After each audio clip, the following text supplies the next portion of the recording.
नमस्ते दोस्तों, स्वागत है आप सबका हमारे चैनल में। तो आज हम आपके लिए बहुत ही अनजान रेसिपी लेके आए हैं जो आप जानते भी नहीं होंगे। अगर जानते होंगे तो बिहार के जरूर होंगे। तो चलिए इसको हम शुरू करते हैं। खसारी साग के बिरिया बनाएंगे। बिरिया या बीरा जो भी कहिए, जिसको हम सालों भर स्टोर करके रख सकते हैं। खेसारी साग को इस तरह से तोड़ के हम साफ कर लिए हैं। 2 से 3 पानी से धो के पानी इसमें अच्छा से निकल गया है। जो केराव बोलते हैं, बिहार में उसे केराव बोलते हैं, या यहाँ मार्केट में इसके बजरी बोलते हैं, जो हम लोग जितिया में यूज करते हैं, जो खाते हैं निकलते हैं। इसका ये साग है, इस पेड़ का ये साग है, इसका भी हम बनाएंगे। तो इस तरह से हम उसको भी धो के साफ कर लिए हैं। और ये इसमें पानी बिल्कुल नहीं है। 2 से 3 घंटा, अगर धूप अच्छा रहता है तो हमें 2 घंटा में ही तैयार हो जाता है बिरिया बनाने का। और नहीं, अगर धूप कम रहता है तो हमें 3 से 4 घंटा लग जाता है इसको सॉफ्ट होने में। जब तक ये सॉफ्ट नहीं होगा तब तक ये बिरिया नहीं बनेगा। तो हम इसको आप क्या करेंगे, एक अच्छा सा बड़ा सा चादर धूप में रख के और उस पर उसको हम फैला देंगे पतला से। और ये देखिए उड़द दाल है। हम तो उसको उड़द दाल में बनाते हैं जो आपको सालों भर रखिएगा तो ये बिल्कुल ख़राब नहीं होता है, उसमें स्मेल नहीं आता है। अगर आप कोई उड़द दाल नहीं खाते हैं तो उसको आप चावल आटा में या गेहूँ आटा में या मसूरी बेसन में, चना बेसन, कुछ में भी बना सकते हैं। लेकिन ये जल्दी थोड़ा सा उसमें स्मेल आ जाता है। ये जो है उड़द वाला बहुत टेस्टी भी लगता है। तो देखिए हम तो यहाँ पर सूप में इसको रख रहे हैं। 2-3 सूप में पतला पतला करके चादर फैला देंगे सेट करके। तो इसको देखिए इस तरह से हम इसको पतला पतला करके और अच्छा से फैला देंगे सारे को, और खेसारी और केराव दोनों को इस तरह से। और धूप में हम 3 से 4 घंटा के लिए इसे सॉफ्ट होने देंगे। तो देखिए कैसे हम इसको फैला दिए हैं। बिल्कुल इसी तरह से हर 1 घंटा पर इसको क्या करेंगे, हम 1 घंटा के बाद जैसे इसको इस तरह से पकड़ के इसको पलट देंगे।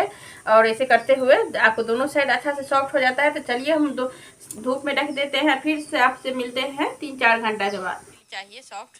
तो देखिए इस तरह से हो गया है, क्योंकि इसे हमें सुखाना ही रहता है तो सॉफ्ट रहता है, बनाने में आसान होता है।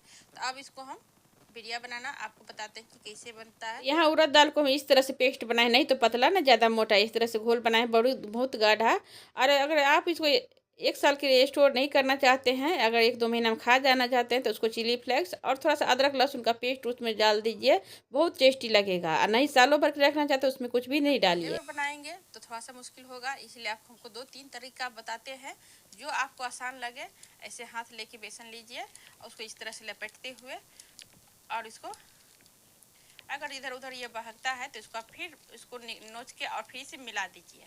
देखिए हम एक तरीका आपको ये बता रहे हैं। देखिए ये बढ़ जाता है तो इसको हम इसी मिला देंगे फिर से। तो एक तरीका तो ये हो गया गोल वाला। इसको हम एक बार रखते हैं तौलिया बिछा के, इसमें हम धूप में डालेंगे तो इसीलिए।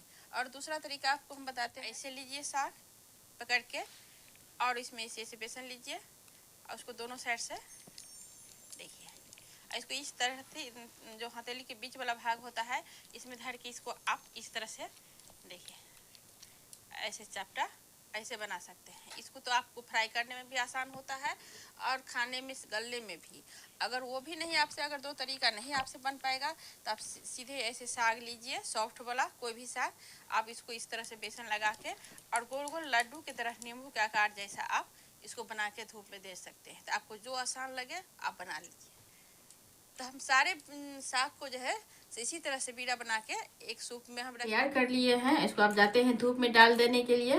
धूप में इसको हमें सुखाना है 3 से 4 दिन। 3 से 4 दिन जब तक ये जैसे हम बनाए हैं ना, ये आपको ऐसे तोड़िएगा तो खट से टूट जाएगा, क्योंकि साल भर स्टोर रखने के लिए आपको ऐसा ही क्रंची चाहिए। तो इसको हम धूप में अभी रख देते हैं, फिर शाम में उसको धर देंगे, फिर कल सुबह में डालेंगे। ऐसे करके 3-4 दिन हम उसको सुखाएंगे।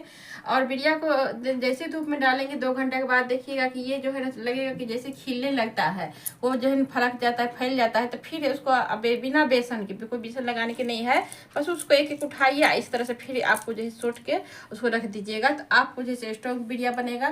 तो चलिए हम मिलते हैं फिर इसको सूखने के बाद आपसे।